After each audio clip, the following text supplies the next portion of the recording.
Praise the lord, హల్లెలూయా. ఏదైనా వాక్యము యోమ్ దెబిరీం 25వ తారీఖు 8వ నెల 2024వ సంవత్సరం.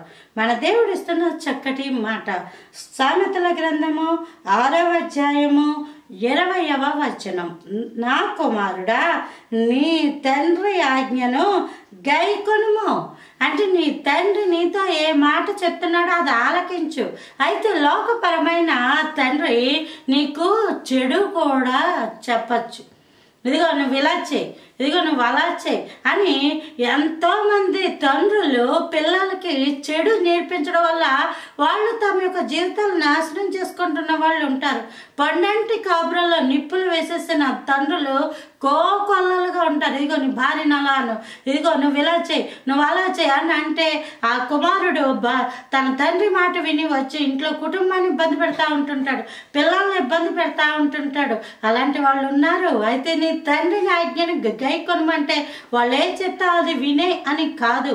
నీకు లోకపరమైన తండ్రి ఒకరే, పరలోకపరమైన తండ్రి నీ దేవుడే. నీ లోకపరమైన నీ తండ్రి నీకు చెప్పినప్పుడు అది ఎంతవరకు కరెక్ట్, ఎంతవరకు తప్పు అని నీకంటూ అవగాహన ఉండాలి. ఇలా చేయకూడదు, అలా చెబుతారు కానీ మనం ఇలా చేయకూడదు. కొంతమంది అయితే నీ భార్యని ధనము తెమ్మను, నీ భార్యని హింసించు, నీ భార్యని కొట్టు, నీ భార్యని ఇబ్బంది పెట్టు అని చెప్పేవాళ్ళు ఉంటారు. వాళ్ళ వల్ల పాపం ఈ కుటుంబాలు నాశనం అయిపోయి పిల్లలు పాపం దిక్కులేని వాళ్ళు అయిపోతున్న కుటుంబాలు బోలెడెన్ని ఉంటాయి మా కళ్ళ ముందు. కానీ నీ పరలోకపు తండ్రి నీకేం చెప్తున్నాడో ఆ మాటను మాత్రం నీవు గైకొనాలి. లోకపరమైన నీ తండ్రిని చెప్తా ఉన్నప్పుడు అది ఎంతవరకు మనం చెయ్యాలి, చేయకూడదు, ఆ మాటలు ఆలకించచ్చా ఆలకించకూడదు అన్న అవగాహన మాత్రం నీకు ఉండాలి.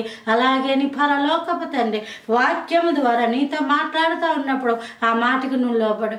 ప్రభువా అని చెప్పి నీ పరిస్థితి అంతా నీ దేవుడికి చెప్పుకో. దేవుడు నిన్నేం చేయమంటే అది చెయ్యి.